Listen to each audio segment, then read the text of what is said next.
A nonpartisan nonprofit research group monitoring the United Nations says the organization is blocking pro-life groups from official proceedings. The Center for Family and Human Rights, also known as CFAM, has filed an official complaint about what it says is blocking of pro-life views from UN proceedings. CFAM also says it is concerned about a potential UN resolution on hate speech, saying that it could be used to target Christians. Joining me now is Austin Ruse, president of CFAM and author of the book Under Siege, No Finer Time to Be a Faithful Catholic. Austin, welcome. Thank you so much for your time today. We really appreciate it. Tell us more about the UN and how it's restricting pro-life groups. Well, pro-lifers have been active at the UN level now since 1994, when John Paul II asked people of faith to go to the Cairo Conference on Population and Development. Over the years, a number of pro-life groups have gotten involved, including my own, and we've gotten official UN accreditation. One of the things that we've been able to accomplish all these years is blocking a global right to abortion. And because of that, the people in power have attempted to keep us out of certain meetings.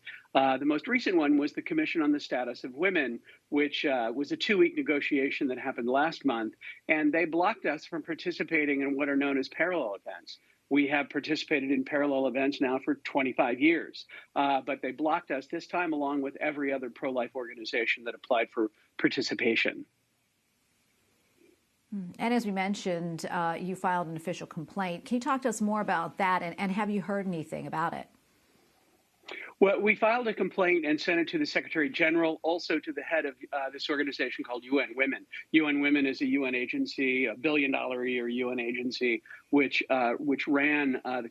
essentially runs the Commission on the Status of Women. It should be understood that these commissions write documents that are then ratified by the UN General Assembly in the fall. So these are very important. Have we heard anything with regard to our complaint? No, we don't expect to. But what we hope is that the pressure that we put on now will help us next year when we are all going to apply again. It's essential that pro-life organizations participate in UN negotiations because the other side is working very hard to redefine the family, to establish an international right to abortion. But like I said, we've been successful in blocking them for a quarter of a century.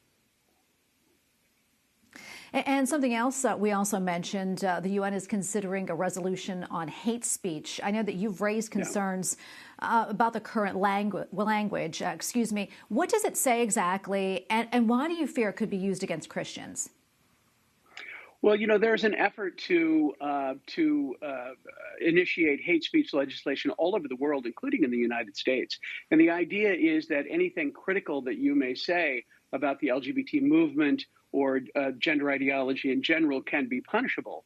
The UN expert on LGBT issues last year called for member states to criminally penalize critics of the LGBT movement or gender ideology in general. There is a resolution that is now kicking around UN member states.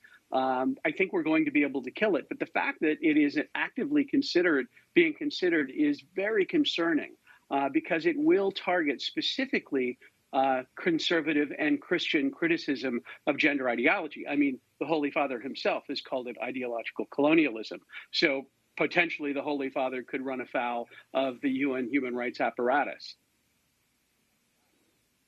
Austin, something I want to get your take on. As you well know, the World Health Organization, which is an agency of the United Nations, treats abortion as, quote, health care. I want to get your thoughts on that, and also what your group is doing to advocate for the unborn. Well, yes, virtually every aspect of the United Nations believes that abortion is health care. This is the UN bureaucracy, the World Health Organization, the UN Population Fund, UNICEF, so on and so forth. Where they have not been able to advance their cause is in the UN General Assembly. Why is that? Because pro-life organizations have been sitting in UN negotiations now for 25 years, working with UN delegations to block such efforts. There's a document that is about to come out with regard to the Commission on Population and Development. It will be a clean document in terms of abortion and reproductive health.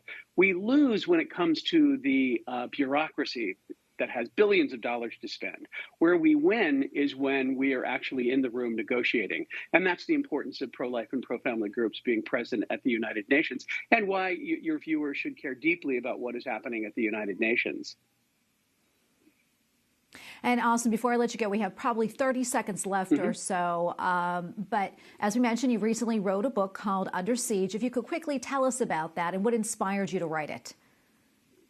Well, I want folks to understand that God sent us here, right now, to defend his creation, even though there is darkness all around us. Who did he send? He sent us. And this is quite a remarkable thing. And this is why I wrote the book. It's done quite well. I've been on a number of EWTN shows talking about the book. But there is great hope and a great blessing that he sent us, the most unlikely people, to fight for his creation at such a time as darkness. So that's what the book is about.